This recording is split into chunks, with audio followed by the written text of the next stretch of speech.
Hello friends, welcome to this educational platform. आप सभी का आपके अपने इस यूट्यूब चैनल पर स्वागत है। आज के इस वीडियो लेक्चर में हम लोग डीएलएड थर्ड सेमेस्टर के लिए एक इंपॉर्टेंट क्लास देखेंगे। जैसा कि आप लोगों का कल एग्जाम है मैथमेटिक्स का, तो उसको ध्यान में रखते हुए हम लोग आज एक क्लास सीखेंगे जो कि आपके लिए रिवीजन क्लास होगी। एक तरह से जितना कुछ बन पड़ेगा इस क्लास में भी रिवाइज कराया जाएगा, और बाकी जो भी क्लासेज आपको ऑलरेडी प्रोवाइड की गई हैं, जिसमें चैप्टर वाइज क्लासेज हैं, एग्जाम स्पेशल क्लासेज हैं, मॉडल पेपर्स हैं, बहुत सारी क्लासेस आपके लिए अवेलेबल हैं, मैराथन क्लासेस हैं। उन क्लासेस को अगर आप देखते हैं, अच्छे से प्रिपेयर करते हैं, तो आपके लिए आपके सिलेबस के अकॉर्डिंग उससे बेहतर आप रणनीति के साथ जाएंगे, उससे बेहतर तैयारी होगी और अच्छे से आप वहाँ पर सफलता प्राप्त कर सकेंगे। ठीक है, तो आप सब लोग अच्छे से मेहनत करिए, सीखिए, पढ़िए, क्लासेस देखिए और प्रिपरेशन करिए और अच्छे मार्क्स गेन करिए। वीडियोस को लगातार शेयर करते रहिए अपने फ्रेंड्स में। चलिए देखते हैं क्वेश्चन नंबर 1 क्या बोल रहा है। इसमें कहा गया यदि एक घनाभ का विकर्ण 13 सेंटीमीटर, उसकी लंबाई इतनी, चौड़ाई 4 सेंटीमीटर, तो उसकी ऊंचाई ज्ञात कीजिए। मतलब सिंपल सी बात है, जो कुछ दिया है वो नोट करते हैं। घनाभ का विकर्ण दिया है, घनाभ का विकर्ण दिया जिसको हम डी से लिखते हैं, और ये दिया है 13 सेंटीमीटर। ठीक है, फिर कहा गया उसकी लंबाई, ठीक है, उसकी लंबाई दी है, मतलब घनाभ की लंबाई भी दी गई है जो कि है 12 सेंटीमीटर। ये भी बात ठीक है। इसकी चौड़ाई भी दी गई है, चौड़ाई यानी ब्रेथ, इसको बी से लिखते हैं, 4 सेंटीमीटर। चलिए ये भी नोट हो गया। पहले हम वो नोट करते जो दिया, और उसकी ऊंचाई आपको ज्ञात करनी है। हमें क्या ज्ञात करना है? ऊंचाई। ऊंचाई एस से रिप्रेजेंट करते हैं और ये ज्ञात करना है। ठीक है, ये सारे पॉइंट्स नोट हो गए। अब हमें डी एल बी एच में, यानी कि विकर्ण, लंबाई, चौड़ाई और ऊंचाई में एक रिलेशन पता है कि डी का स्क्वायर होता है L square plus B square plus H square. ठीक है, ये एक रिलेशन इन सब में होता है। ठीक है, इसको अब आप ध्यान रखिए और आराम से इसमें मान रखिए और सॉल्व कर दीजिए। तो अब आप देखेंगे डी का स्क्वायर है 13 का स्क्वायर, ठीक है, बराबर एल स्क्वायर है 12 का स्क्वायर प्लस बी स्क्वायर है आपका 4 का स्क्वायर, और एच स्क्वायर आपको, यानी एच आपको फाइंड करना है, तो एच स्क्वायर को ऐसे लिखा रख देंगे। 13 का हो गया 169, 12 का 144, 4 का 16 प्लस एच स्क्वायर। ठीक है, अब आप देखेंगे यहाँ से इसको अगर आप जोड़ते हैं तो 6 4 10 हो जाएगा, 6 4 मतलब 44 10 54, 6 60 हो जाएगा। ये 160 हो गया आपका। देखिए 144 में 16 जोड़ेंगे तो 60 होगा, और इधर 169, और ये प्लस में एच स्क्वायर, ये प्लस का 160 इधर आएगा, 169 में से 160 माइनस होगा, इधर बचेगा एच स्क्वायर। फाइनली आप देख रहे हैं ये दोनों माइनस होकर सिर्फ 9 बचेगा, इसका मतलब एच स्क्वायर बराबर 9। तो अब आप देखेंगे यहाँ से h बराबर वर्ग था तो इस पे वर्गमूल हो जाएगा, और 9 का वर्गमूल 3 आता है, इसलिए 3 सेंटीमीटर यहाँ पर आंसर हो गया ऊंचाई के लिए। ऊंचाई आपकी ज्ञात हो गई है। अब अगर ऊंचाई तक ही पूछता तो यहीं पर आंसर कर देते। अब अगर कुछ और बोलता, जैसे कि वो बोलता अब आयतन बताइए, तो अब आपके पास लंबाई, चौड़ाई, ऊंचाई तीनों हो गया है, तो आयतन आप कहते हैं L into B into H घनाभ का। एल इसमें 12, बी इसमें 4 और एच आ गया है 3, है ना। तो इस तरीके से आप कर लेते 12 गुणे 4 तें 12, है ना भाई, ये भी 12 ये भी 12, 144 सेंटीमीटर क्यूब आयतन में आयतन हो जाता है। अब घनाभ में कुछ और पूछता कि संपूर्ण पृष्ठ बताइए, तो 2LB BH HL वाला लगा देते, सारे फॉर्मूले। अब कुछ भी ज्ञात किया जा सकता है, अब आप समझ रहे हैं, कोई दिक्कत नहीं। आपसे फिलहाल ऊंचाई पूछा था तो यही 3 तक आप छोड़ देंगे। आई होप आप इस क्वेश्चन को समझ गए होंगे। आगे कुछ भी ऐसा दिया जाए तो आप कर सकते हैं, कोई प्रॉब्लम की बात नहीं है। Next question number 2। Question number 2 में कहा गया यदि x माइनस 2 व्यंजक, एक व्यंजक दिया गया है। देखिए व्यंजक है आपका x cube plus 2x square minus kx और प्लस का 10। ये आपका एक व्यंजक है, यानी अलजेब्रिक एक्सप्रेशन है। और एक बात बताई गई है कि इसका जो x माइनस 2 है ये एक गुणनखंड है। x माइनस 2 इस पूरे व्यंजक का एक क्या है? गुणनखंड है। तो k का मान बताइए। अगर ऐसे क्वेश्चन आ जाते हैं कि एक एक्सप्रेशन दिया, देखिए इसमें कुछ k लिखा हो, p लिखा हो, m लिखा हो, ऐसा कुछ एक अननोन कर दिया जाए। बाकी जगहों पर देखिए नंबर्स है, यहाँ पर 1x क्यूब माना जाएगा, ये 2x स्क्वायर माना जाएगा, ये 10 है। यहीं पर एक जो नंबर्स को हटा के अक्षर कर दिया गया, लेटर कर दिया गया, यानी PQMNR ऐसे ABCD में कुछ भी लिख दिया जाएगा और उसकी वैल्यू फाइंड करने के लिए बोली जाए। और साथ में कहा गया है कि x माइनस 2 क्या है? ये इसका एक गुणनखंड है। तो अगर ऐसा प्रश्न आता है कि x माइनस 2, x माइनस 3, कुछ भी जो इसका गुणनखंड है, तो हम पहले उसको क्या करते हैं? 0 रखते हैं। क्या रखते हैं? अपनी तरफ से जो एक गुणनखंड है x माइनस 2 इसका एक गुणनखंड है, तो इसको 0 के बराबर रखेंगे, x का मान निकालेंगे, ये माइनस 2 उधर जाएगा तो प्लस 2 हो जाएगा। तो आपका x का मान तो यहाँ से आया 2। अब आप ये जो एक्सप्रेशन था इसमें ये वैल्यू पुट कर देंगे, रख देंगे। मतलब अब आप लिखेंगे कि x बराबर 2 व्यंजक में रखने पर, व्यंजक में रखने पर ये मान आप रख देंगे। तो जब हम व्यंजक में रखते हैं तो एक्स क्यूब, व्यंजक है आपका एक्स क्यूब, एक बार नोट कर देते हैं, 2x² माइनस के एक्स प्लस का 10। यहाँ पर देखिए मान रखेंगे तो 2 रखेंगे, x की जगह घात 3 था, घात 3 लगा देंगे, ये 2 है ही गुणे, इस 2 और x² के बीच में कोई निशान नहीं मतलब गुणा है, 2 गुणे x² मतलब 2 रखेंगे, ऊपर स्क्वायर लगा देंगे, माइनस के एक्स, के ऐसे रहेगा, जैसे 3x होता तो 3 गुणे x कहा जाता, तो के एक्स है तो के गुणे x कहा जाएगा, बीच में गुणा ही रहेगा, यहाँ भी x की जगह पर 2 रखना है, 2 रख दिया, हर उस जगह जहाँ x है वहाँ 2 रखना है, ठीक है। अब 2 की घात 3, 2 गुणे 2 गुणे 2, 2 दूनी 4 दूनी 8 हो जाएगा, प्लस ये देखिए 2 दूनी 4 और दूनी 8, ये भी 8 हो गया, माइनस ये 2k हो जाएगा, k और 2 का गुणा, प्लस 10, ये हो जाता है। आप ये चीज रखने के बाद अगर ये गुणनखंड था तो एक बात और ध्यान रखें, ये वैल्यू क्या आएगी, 0 आएगी, इसको 0 के बराबर भी आपको रखना है, ठीक है।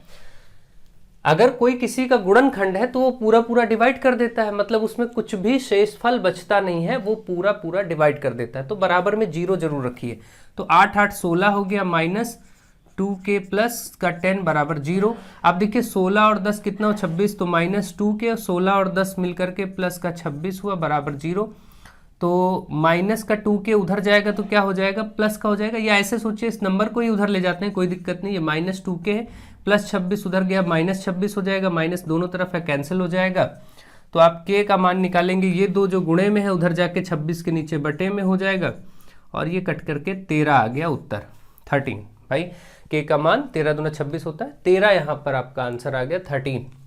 इस प्रकार से याद रखें, जो गुणनखंड दिया था, देखिए ऐसे प्रश्नों में क्या होगा कि गुणनखंड जो दिया था पहले उसको 0 रखा तो x का मान आया, फिर जो व्यंजक आपको दिया था उस व्यंजक को पूरा नोट करके उसको भी बराबर 0 रखते चले गए और सॉल्व करते चले गए, इसमें x का वही मान जो 2 आया था, हर जगह पर x की जगह पर 2 पुट करा दिया और सॉल्व कर दिया, आंसर हो गया। इतना याद रखिए, अगर ऐसे क्वेश्चन आते हैं तो कर पाएंगे आप, कोई ऐसी बड़ी बात नहीं, केवल मान रखना है बस, और कुछ नहीं करना है। आई होप आप इस प्रश्न को भी अच्छे से समझ गए होंगे। नेक्स्ट क्वेश्चन, क्वेश्चन नंबर 3, इसमें बोला गया एक आपको व्यंजक दिया है, उसको दूसरे व्यंजक से भाग देना। ये सिंपल भाग वाला है, आप में जो भाग वाला चैप्टर था तो इसको आप ध्यान दीजिए, 2x + 7 से भाग करना है, किसको भाग करना है वो नोट कर देते हैं, वो है 2x की घात 3 यानी 2x की घात 3 + 7x² माइनस 4x और माइनस का 14।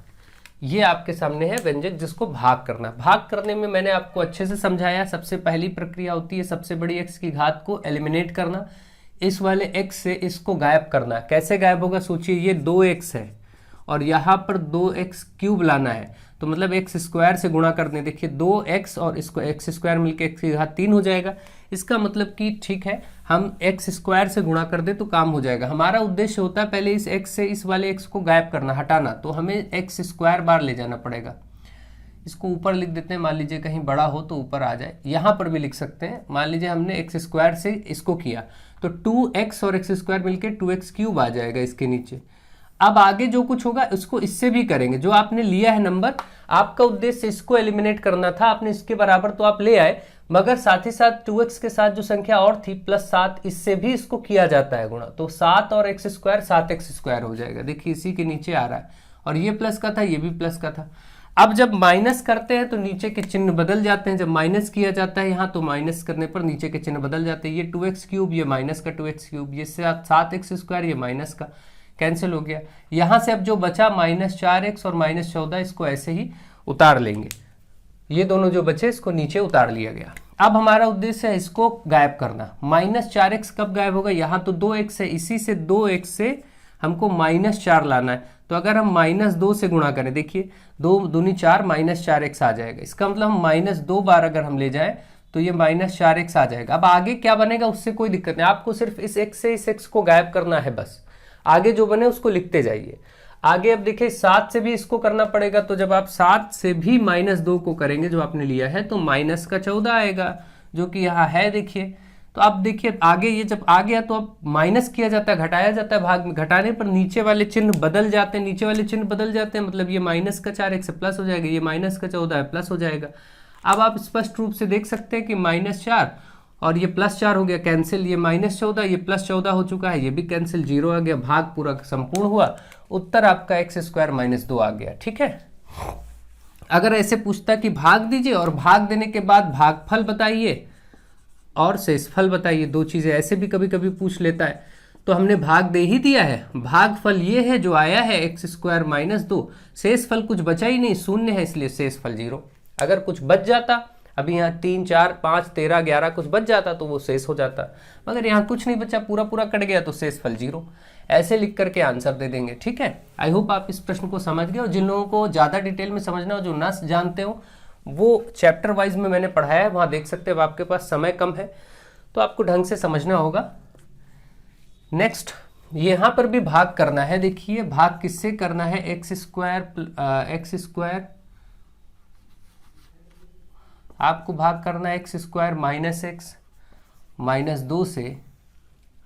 पूरा एक्सप्रेशन आपका क्या है, x³ + 2x² - 5x -6, इसको भाग देना, ठीक है। चलिए भाग करते हैं। अब अगर भाग देंगे तो x² सबसे, यहाँ की सबसे बड़ी घात और यहाँ की सबसे बड़ी घात, इसको ध्यान देंगे, इससे इसको हटाना है। हमारा उद्देश्य केवल इस एक नंबर पर फोकस करना और इस एक नंबर पर फोकस करना है। बाकी क्या बन जाएगा वो अपने आप बनने दीजिए, उसकी कोई टेंशन नहीं। तो हम क्या करेंगे, इस x² से इस x³ को हटाएंगे तो x टाइम ले जाना पड़ेगा, तभी x³ आएगा।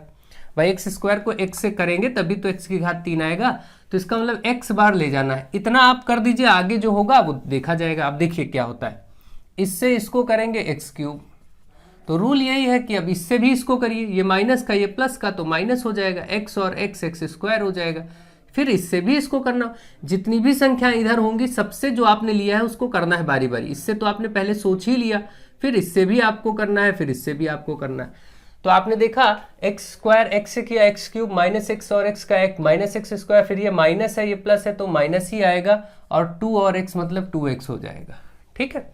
इतना आपने कर दिया। अगली स्टेप होती है यहाँ के नीचे वाले सभी पदों के चिन्हों को बदलना। ये माइनस हो जाएगा, ये माइनस है तो ये प्लस हो जाएगा, ये माइनस है ये भी प्लस हो जाएगा, ये तो कैंसिल हुआ। 2x² और x² अब ये पहले माइनस था लेकिन अब प्लस हो गया है, तो 2x² और 1x² मिलकर के 3x² हो जाएगा। माइनस और प्लस माइनस ही आएगा, बड़ी संख्या माइनस इसलिए आंसर में -3x आएगा, क्योंकि भाई प्लस माइनस माइनस, 5x से 2x जाएगा 3x, लेकिन बड़ी संख्या -5 है इसलिए माइनस का 3x, आगे -6 ऐसे उतार लीजिए। अब अगली स्टेप फिर स्टार्ट होगी, फिर वही कार्य होगा, रिपीट, सारी प्रोसेस रिपीट होती है एक जैसी। रिपीट क्या होगा, फिर अब हमारा उद्देश्य है इसकी सबसे बड़ी घात को गायब करना इसकी सबसे बड़ी घात की सहायता से। तो यहाँ पर x² है, क्या करें कि वो 3x² आ जाए, तो बस 3 से गुणा कर दें। जैसे 3 से गुणा करेंगे 3x² आ जाएगा। एक बात और ध्यान रखिए, ये प्लस हो तो प्लस बार ले जाएं, ये माइनस होता तो माइनस बार ले जाते, तो क्योंकि ये प्लस था इसलिए प्लस बार में ऐसे 3 लिखेंगे।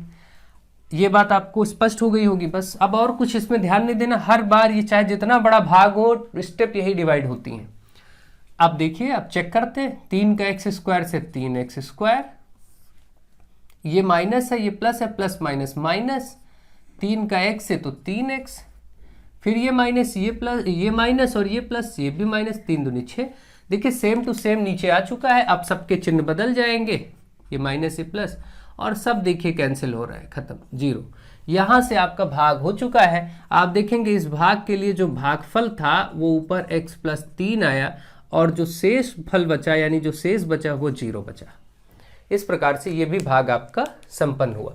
आई होप आप इन सबको समझ रहे हैं, अच्छे से देख रहे हैं, कोई दिक्कत नहीं है, ढंग से आपका रिवीजन हो रहा होगा। बाकी और बड़े प्रश्नों के लिए और अच्छे प्रश्नों के लिए आप चैप्टर वाइज में जा सकते हो, वहाँ सब कुछ सिखाया गया, बहुत सारे प्रश्न लिए गए।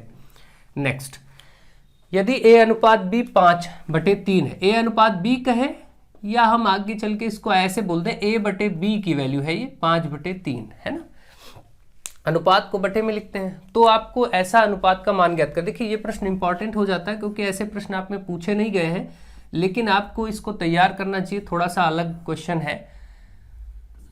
6a - 7b, देखिए ऐसे प्रश्नों को इसका मान ज्ञात करना था क्योंकि ये अनुपात में था। 5a + 8b अनुपात 6 - 7b, मतलब अनुपात का मतलब बटे ही होता है, तो हमने ऐसे लिखा, मतलब हमें यही ज्ञात करना है। तो किया ये जाता है कि ऐसे प्रश्नों को करने के लिए आपको, क्योंकि a/b का मान था और यहाँ कहीं a/b नहीं है, तो आपको a/b बनाना है। a/b बनाए तो हम कैसे बनाए, यहाँ तो a है, इसके नीचे b लाने के लिए b से भाग करना होगा। और किसी भी भिन्न में देखिए ये भिन्न है, ऊपर अंश और नीचे हर, अंश और हर में जब भाग किया जाता है तो समान संख्या से ही किया जाता है। तो हम क्या करें कि इस अंश और हर दोनों में ही अगर हम लिख दें कि b से भाग करने पर, देखिए अंश व हर दोनों में, और एक साथ जब अंश और हर में कोई समान संख्या से भाग करते तो कोई फर्क पड़ता ही नहीं। जैसे मान लीजिए 2/7 है, अब इसमें मैं 2 में भी 5 से भाग कर दूं और 7 में भी 5 से भाग कर दूं तो कोई फर्क नहीं, ये आखिरी में कट ही जाएगा, 2/7 ही है, ऐसा कोई फर्क पड़ा नहीं, मगर हमें जो चाहिए होगा वो मिल जाएगा। ठीक है, तो ये चीजें आप बेसिक याद रखिए, कोई ऐसी प्रॉब्लम की बात नहीं। अब देखिए अंश व हर में आप क्या करें, b से भाग कर दें, b से भाग करने पर इससे आपका a बटा b बन जाएगा। देखिए जब यहां पर आप करेंगे 5a + 8b है, इसको b से भाग करेंगे, फाइनली ये आपका 6a - 7b है, इसको भी b से भाग करेंगे, तो हो क्या जाएगा, देखिए होगा ये कि ये b इसके नीचे भी आएगा तो 5a/b ऐसे आ जाएगा, a के नीचे b प्लस 8 और ये b/b, भाई इसके भी नीचे, दोनों के नीचे होता है ना, इसके नीचे भी ये b आएगा, इसके नीचे भी आएगा। ऐसे ही तरीके से नीचे भी आप लिखेंगे, यहाँ पर 6a/b इसके नीचे आ गया, a और b, फिर -7 b के नीचे b यानी कि b/b, ये तो कट के 1 हो जाएगा b/b। अब देखिए आपको दिखाई पड़ रहा है कि 5a/b आया है, प्लस का 8 बचा, केवल b और b कट गया था, 6 के साथ भी a/b आया है और माइनस का 7 बचा। अब कोई दिक्कत नहीं, a/b बन चुका है, इसका मान यहाँ 5/3 था, रख दीजिए, तो 5 गुणे a/b का मान है 5/3, रख दिया, प्लस का 8 बटे, ऐसे ही 6 गुणे 5/3 था, a/b का मान रख दिया, माइनस का 7। अब ये देखिए बचा 25/3 प्लस 8, और ये 3 एकम 3, 3 दूनी 6, 5 दूनी 10, ये तो 10 - 7 आपका बच ही गया। बस अब इसको सरल कर लेना है, चलिए इधर सरल कर लेते हैं इतने सेक्शन में। ठीक है, 25/3 और 8 एलसीएम लेना पड़ेगा आपको। देखिए यहाँ से, तो जब आप एलसीएम लेंगे तो 8 × 24 हो जाएगा, ये तो 25 ही है, प्लस ये 24 हो गया, क्योंकि भाई 3 × 8 = 24, और बटे में तो 3 ही रहेगा। नीचे देखिए 10 में से 7 गया तो 3 ही बचा। अब 25 24 आपका कितना होगा, 49, 49/3, ये तो ऊपर का था, ये 3 में कुछ नहीं बटे तो आप 1 मानिए तो पलट जाएगा। जब कोई भिन्न में 2 भिन्न नीचे होती है तो 3/1 1/3 हो जाएगा। अब आप देख रहे हैं 49 ऊपर और 3 × 9 नीचे, 49/9 इस प्रश्न का उत्तर हो गया। ठीक है, इस प्रकार से आप ऐसे प्रश्नों को आराम से कर पाएंगे, कोई दिक्कत आपको नहीं होगी। ठीक है, एक बार देख लीजिएगा, कोई ऐसी प्रॉब्लम की बात नहीं है। फिलहाल कोशिश की गई है कि सब सही हो, 25/3 + 8, ठीक है, सही है। ठीक, चलिए ये तो आपका हो गया, ये प्रश्न भी लग गया, बाकी आपने पैटर्न देख ही लिया होगा। इसी प्रकार से आपको ऐसे प्रश्नों को करना है। ठीक है, कैसा भी प्रश्न आ जाए, अब ऐसे में XY लिखा हो AB की जगह तो भी आप कर पाएंगे, तरीका यही रहेगा। मैंने ये क्वेश्चन इसलिए करा दिया, बाई चांस ऐसे रूल पर आ जाए तो आप परेशान ना हो, उसको कर सकें। नेक्स्ट क्वेश्चन है आपका, यदि A/B मतलब A/B बराबर कितना है, 6/7, और साथ ही साथ B/C का भी मान दिया है कितना, 8/9। अगर ऐसा दिया है तो आपको ABC का मान, A/B/C का मान बताना है। देखिए जब ऐसे प्रश्न आते हैं तो आप एक चीज खास बात देखिए, A/B और फिर B से ही शुरू C, तो यहाँ जो B होना चाहिए यहाँ पर B समान होना चाहिए। अगर आप समान कर लेंगे तो डायरेक्ट आंसर बता सकते हैं। इसको समान कैसे किया जाए, तो यहाँ 7 है B की जगह, यहाँ पर B के सामने 8 है, तो इसका मतलब 8 और 7 का लासा, 8 और 7 का लासा क्या होगा, 8 × 7 = 56 ही होगा, है ना।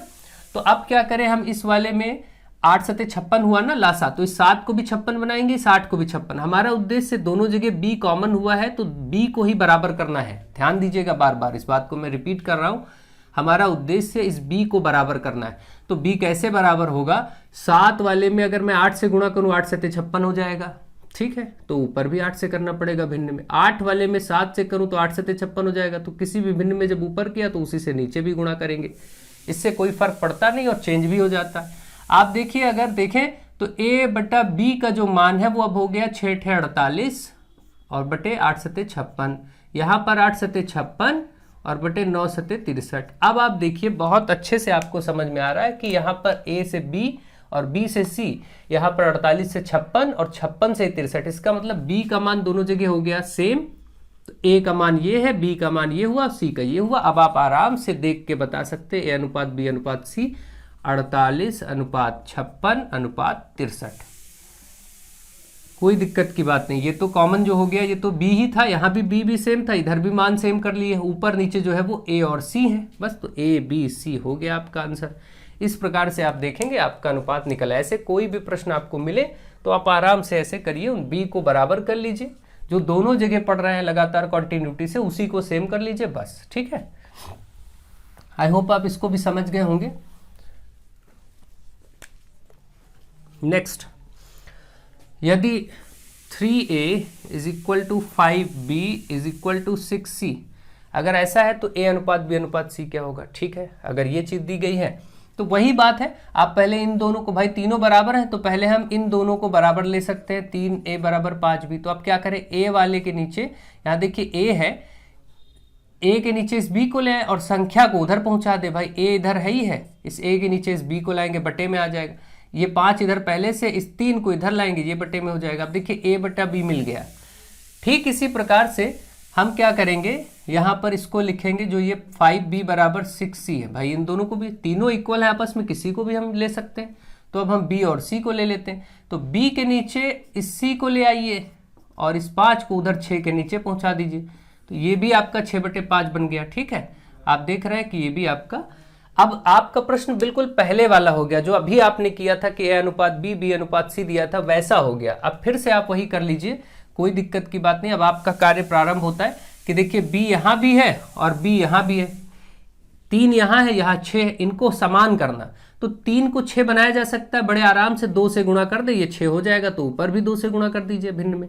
तो इस बार a बटा b यहीं पर गुणा करके मिल गया, 5 दूनी 10 बटे 6, और इधर b बटा c में 6 अब है ही, तो इधर कोई छेड़खानी नहीं करनी, इसको ऐसे ही रखना है, इसमें कुछ डिस्टर्बेंस नहीं करना।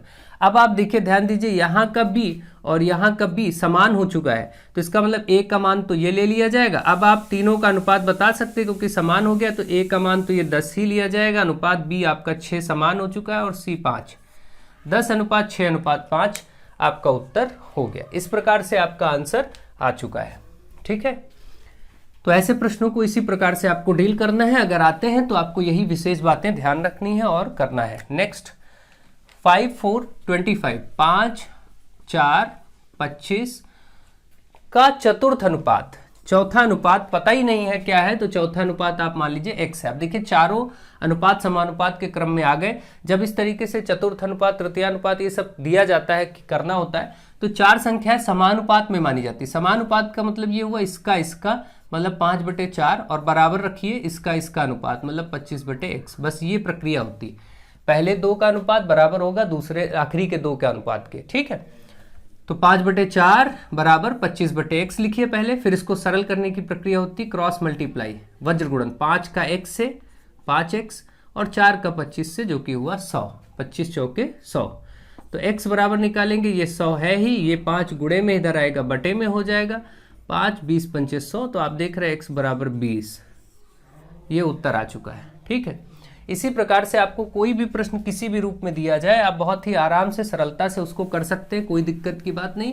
अक्सर इस रूप में भी ये प्रश्न लिखे मिलते हैं, जैसे मान लीजिए यहाँ पर लिखा है 7 अनुपात यहाँ पर लिख दिया जाए, मान लीजिए 42, और फिर समानुपात यहाँ पर दिया जाए, और यहाँ से दिया जाए आपको 5 अनुपात यहाँ x। अब कहा जाए इसका मान बताइए, तो आपको आराम से पता है कि ये 7/42 है और बराबर इधर 5/x हो जाएगा। भाई इन दोनों का बटे में, इन दोनों के अनुपात के बराबर, फिर क्रॉस में मल्टीप्लाई, 7 गुणे x बराबर 5 गुणे 42, 42 इधर गुणा हो जाएगा। x निकालना है, ये 5 गुणे 42 है ही, x इधर गुणे में उधर बटे में हो जाएगा। तो अब आप देखिए, 7 एकम 7, 7 छंग 42, तो 5 छक्का 30 इस प्रश्न का उत्तर हो गया। अगर इस रूप में लिखा मिलता है तो ऐसे करना है। तो किसी भी ऐसे रूप में अनुपात समानुपात आपको मिले, आप आंसर आराम से कर सकते हैं, कोई दिक्कत की बात नहीं है, अच्छे से आप आंसर कर सकते हैं। चलिए आगे बढ़ते हैं और कुछ और प्रश्नों को कर लेते हैं। अब आपके सामने कुछ क्वेश्चंस लिखे हैं जिनको सॉल्व करेंगे। चलिए फटाफट देखते हैं। क्वेश्चन नंबर 1 में आपसे कहा गया 12 मजदूर एक दीवार को 10 दिन में बना सकते हैं, उसी दीवार को 6 दिन में बनाने में कितने मजदूर लगेंगे। ठीक है, कोई बात नहीं। अगर ऐसे प्रश्न आपको आते हैं तो अभी एक फॉर्मूला याद रखिए, m1d1 बराबर m2d2। ये सब मैंने आपको बहुत स्पेशली बताया है चीज़ों को अनुपात समानुपात चैप्टर में। m1 मतलब मजदूरों की संख्या, यानी मैन कितने हैं, आदमी कितने हैं, आदमी मजदूर एक ही जैसा है, तो आप इसको 12 मजदूर को m1 की जगह रख देंगे। 12 गुणे दिन कितने लगते हैं, तो जब मजदूर 12 है तो दिन लग रहे हैं 10, तो गुणे 10 कर लेंगे बराबर। और आपको दोबारा में बताना है उसी दीवार को 6 दिन में बनाने में कितने मजदूर लगेंगे। ये मजदूरों की संख्या आप बतानी है, तो M2 ऐसे रखने दीजिए, 6 इधर रख लीजिए। 6 दिन दिया था तो D2 की जगह 6 रख दिया। अब देखिए 12 गुणे 10 ये है ही, ये 6 इधर गुणे में तो इधर आएगा बटे में हो जाएगा भाई, 6 इधर गुणे में इधर बटे में हो जाएगा। M2 निकल आएगा, 6 दूनी 12 और ये 10 दूनी 20, यानी दोबारा में जो मजदूर लगेंगे वो 20 लगेंगे। ये आपको हो गया। इसी का दूसरा तरीका अनुपात समानुपात से ये था कि आप इधर लिखिए मजदूर कितने हैं और इधर लिखिए दिन कितने लग रहे हैं। मजदूर थे 12, दिन लग रहे थे कितने 10। अब मजदूर पता नहीं, यही बताना है x, और दिन कितने लग रहे हैं 6। आपको मालूम है कि आदमी और कार्य में विलोमानुपात होता है ना, विलोम का अनुपात होता है, प्रतिलोम अनुपात होता है उल्टा। तो इसमें क्या होगा जब उल्टा होता है, प्रतिलोम अनुपात होता है, यानी कि एक दूसरे का उल्टा, अनुलोम और प्रतिलोम। तो अनुलोम का मतलब हुआ सीधे सीधे अगर कोई फर्क पड़ता है, जैसे कोई चीनी कोई चीज़ आप ले रहे हैं, 5 किलो का मूल्य आपका 5 किलो का मूल्य 30 रुपये है, तो 8 किलो का मूल्य आपका 40 हो जाएगा। सीधे इसके बढ़ने से दूसरा बढ़ रहा है। तो जब डायरेक्ट कोई चीज़ बढ़े तो वो अनुलोम, और अगर एक के बढ़ने से दूसरा घट रहा है तो वो प्रतिलोम।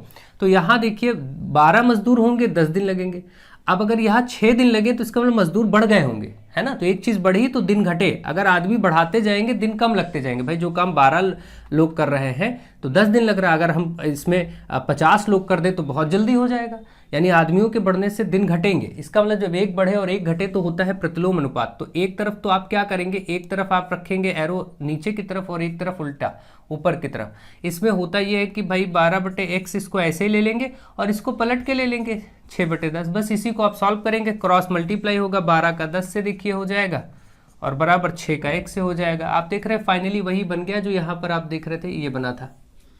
ठीक है, अब तो कोई दिक्कत ही नहीं, यही x बताना था। ये 6 इधर 12 गुणे 10 के नीचे आएगा, 6 बटे में हो जाएगा, x से काट के 6 दूनी 12, तो फाइनली आपका 20 तब भी आ जाएगा। ऐसे भी कर सकते हैं, प्रतिलोम और अनुलोम अनुपात के एरो मेथड से भी कर सकते हैं। अब आपके ऊपर डिपेंड करता है, चाहे जो करे।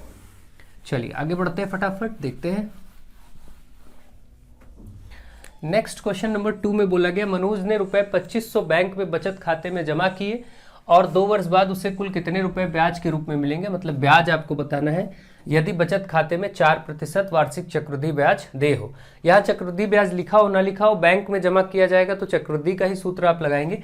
अब देखिए यहाँ पर आपको जो जमा की राशि होती है उसको मूलधन कहते हैं। आप सभी जानते हैं कि जो राशि जमा की जाती है उधार ली जाती है तो वो मूलधन होता है। ये 2500 रुपये है और कहा गया है कि उसे जमा किया गया समय आपका 2 वर्ष का था। समय यानी कि यहाँ पर जो चक्रवृद्धि ब्याज सूत्र में समय लिया जाता है वो n से लिया जाता है, वो 2 वर्ष है।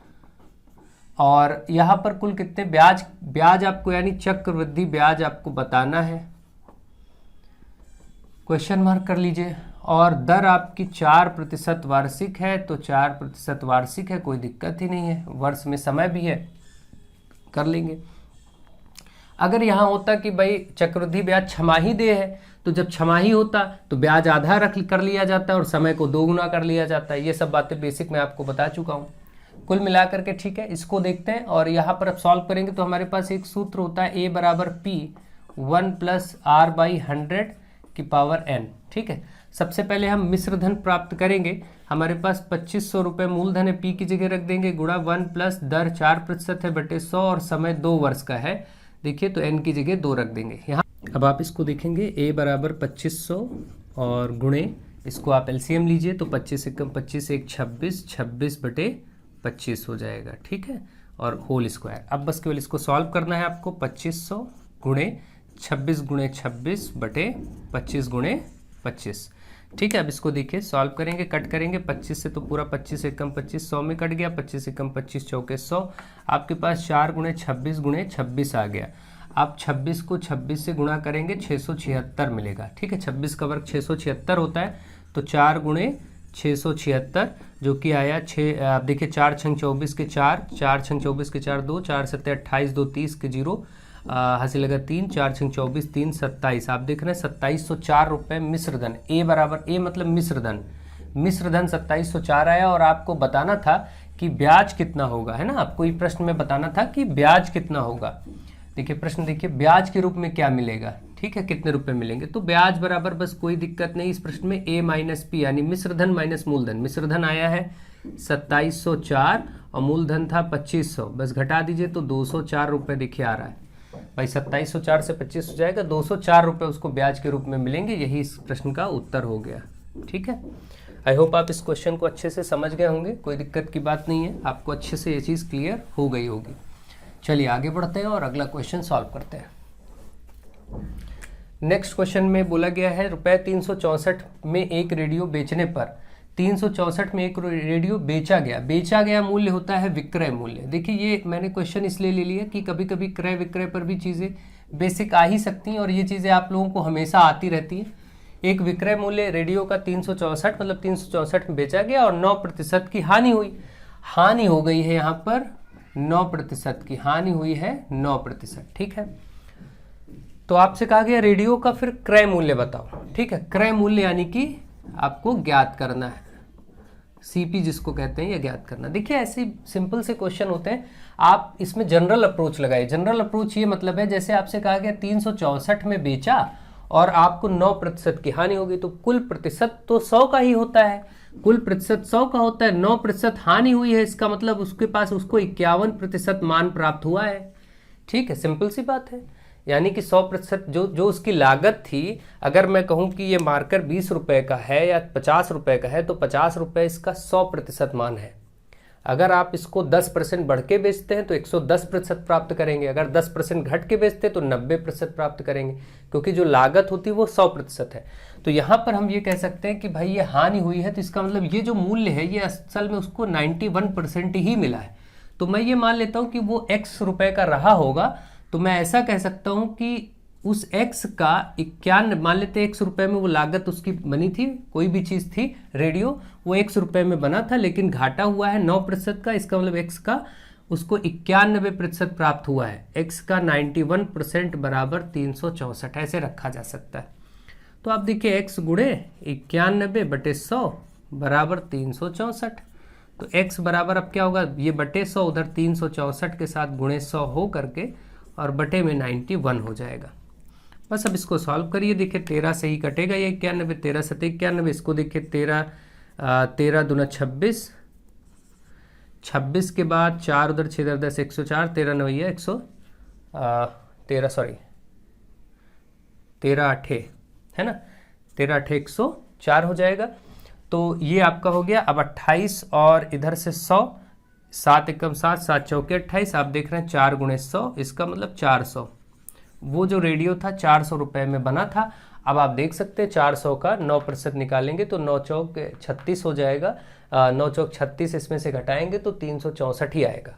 यानी आपका आंसर सही आया है, 400 रुपये उस रेडियो की लागत थी। ठीक है, ऐसे प्रश्न आप सीधे सीधे भी कर सकते हैं, इनके अपने अप्रोच भी हो सकते हैं, आप अपने तरीके से करिए। कई लोग क्रय विक्रय मूल्य का फार्मूला लगा के करेंगे, लाभ हानि से, बहुत तरीकों से कर सकते हैं, इसको कोई दिक्कत नहीं, आपको जैसे इजी लगे कर लीजिए। ठीक है, आंसर इसका 400 होगा, आप देख सकते हैं। ज़्यादा टाइम नहीं है तो मैं और डिटेल नहीं कर सकता, नहीं दूसरे कई मेथड बता देता मैं जो आपको समझ में आता। इसमें क्या है कि 16 और 36 का मध्यानुपाती ज्ञात करना है। 16 और 36 का मध्यानुपाती, जब भी मध्यानुपाती हो तो 16 और 36 के बीच में एक संख्या लिख लीजिए x, इसको ज्ञात करना है। अब ध्यान दीजिए, जब भी मध्यानुपात ज्ञात करना होता है तो उन संख्याओं को वितत अनुपात में मान लिया जाता है। वितत मतलब कंटिन्यू प्रोपोर्शन। कंटिन्यू देखिए लिखने का तरीका देखिए, बस और कोई दिक्कत नहीं। 16 से x यानी 16/x लिखिए, फिर बराबर लगाइए, फिर x से ही 36 यानी x/36, बस इतना करना होता है। मध्य अनुपात ज्ञात करने के लिए बीच में संख्या लिखिए और फिर कंटिन्यूटी में लिख लीजिए 16 से x फिर x से ही 36, बस ये बन गया। अब आप सॉल्व कर लीजिए क्रॉस मल्टीप्लाई करके। 16 का 36 से हो जाएगा इधर, और इधर x का x से हो जाएगा भाई 2 बार, तो x स्क्वायर हो गया, इधर 16 और 36 हो गया। अब आप देख रहे हैं क्योंकि x स्क्वायर का मान 16 गुणे 36, मैं इनको गुणा इसलिए नहीं कर रहा हूँ क्योंकि ये ऐसी संख्या दिख रही है कि दोनों का वर्गमूल निकल सकता है।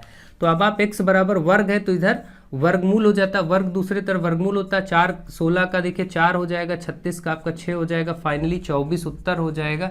इसलिए मैंने गुणा नहीं किया, नहीं तो आप गुणा करिए बाद में वर्गमूल निकाल दीजिए, कोई दिक्कत नहीं है। ठीक है, इस प्रश्न का आंसर हो गया मध्य अनुपात के रूप में 24। ठीक है, तो ध्यान रखिए, बस प्रोसेस सारी याद रखिए, कोई प्रॉब्लम नहीं होने वाली है। क्वेश्चन नंबर 5, 3 और 12 का तृतीय अनुपात, थर्ड प्रोपोर्शन, 3 12 का थर्ड प्रोपोर्शन। देखिए इसमें भी तीसरे नंबर पर फिर x मान लीजिए। देखिए ध्यान रखिए, मध्य अनुपात और तृतीयानुपात, ये सब ज्ञात करने के लिए उनको कंटिन्यूटी में लिखा जाता है, यानी कंटिन्यू प्रोपोर्शन में, जिसको वितत अनुपात हिंदी में कहते हैं। तो इसको फिर लिखिए कंटिन्यूटी से, 3 से 12 और 12 से x, ठीक है, कोई दिक्कत नहीं। तो बराबर 12 से x, 3/12 और 12/x, बस अब क्रॉस मल्टीप्लाई करिए, 3 का तो x से हो जाएगा ये, और 12 का इधर 12 से होगा। अब आप देखिए x निकालेंगे तो ये गुणे में जो 3 है इधर 12 × 12 के नीचे बटे में आ जाएगी, ये उधर बटे में होगा, 3 चौके 12। अब आप देख रहे हैं 12 चौके 48 उत्तर, ये भी आपका ज्ञात हो गया। ठीक है, तो ये जो आपका आंसर था तृतीयानुपात ज्ञात करना, इसका आंसर 48 आ गया। ठीक है, next question number 6। Question number 6 में कहा गया है 16x और 144, ये तीन संख्याएं हैं, 16x और 144 वितत अनुपात में। वितत अनुपात ही मतलब कि कंटिन्यू प्रोपोर्शन, यही जो अभी तक आप कर रहे थे।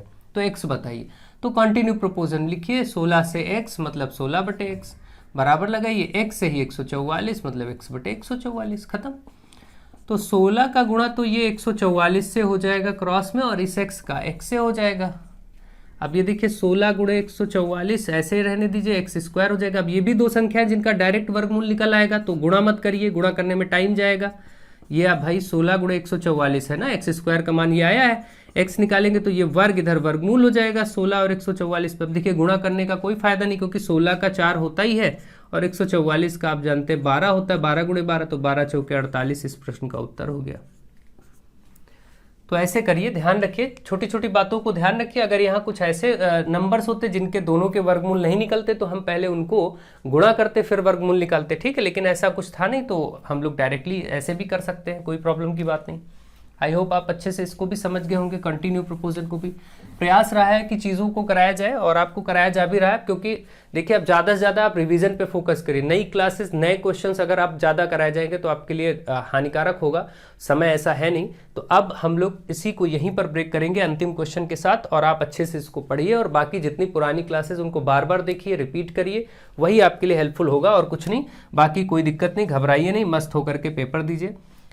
क्वेश्चन है, यदि एक क्रेता को एक शेयर का अंकित मूल्य ₹10 और बाजार मूल्य ₹40, देखिए शेयर का अंकित मूल्य जो मार्क्ड प्राइस है, अंकित मूल्य है आपका ₹10 और इसी शेयर का बाजार मूल्य ₹40, ठीक, ये दो बातें बताई गई। तो क्रेता को 300 शेयर के लिए क्या मूल्य देना पड़ेगा? जो खरीदार है, क्रेता द्वारा 300 शेयरों का मूल्य, अब देखिए वो 300 शेयर खरीदेगा। आप बताइए, आप कोई शेयर खरीदेंगे तो बाजार मूल्य पर खरीदेंगे या लिखित मूल्य? भाई सिंपल सी बात, जो मार्केट वैल्यू होगी उसी पे खरीदता है आदमी। तो सिंपल सी बात है, 300 शेयर है और बाजार मूल्य उसका 40 है, तो इससे गुणा कर दीजिए, पता चल गया 4 × 12 मतलब 12,000 रुपये क्रेता को, खरीदार को, क्रेता मतलब खरीदार को 12,000 रुपये देने पड़े। ये आपका आंसर हो गया पहला पार्ट। अब किसी के पास जो पहले से रखे थे शेयर, उसने तो 10 रुपए में लिए थे, क्योंकि जब वो शेयर आए थे कंपनी के तब ले लिया था, तो शेयरधारी उसको बोलते हैं। शेयरधारी ने तो 10 ही रुपए में ले रखा था। तो बोला गया है कि फिर शेयरधारी का लाभ क्या होगा। तो पहले हम देखें कि शेयरधारी ने कितने में खरीदा था।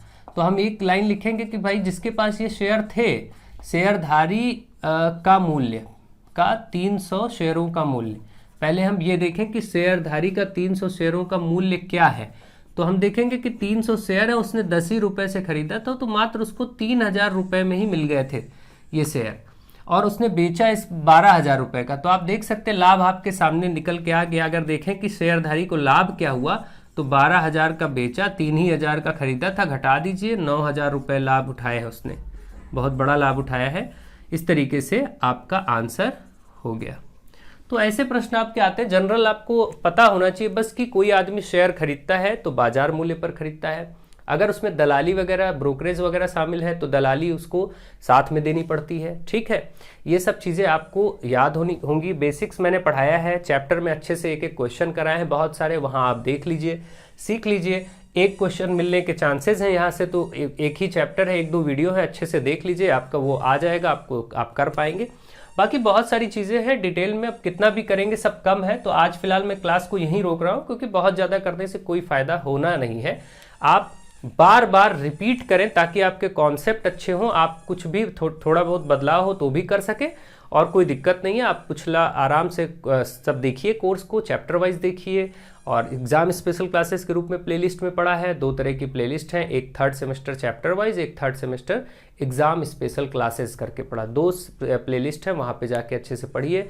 उसी में सब आपको मैराथन क्लास वगैरह सब कुछ शामिल मिलेगा, और मॉडल पेपर भी आपके 5-6 पड़े हैं, तो सब देखिए अच्छे से, बार बार आप तैयारी करिए। वीडियोस को शेयर करते रहिए, फ्रेंड्स को जोड़ते रहिए। So thank you to all of you.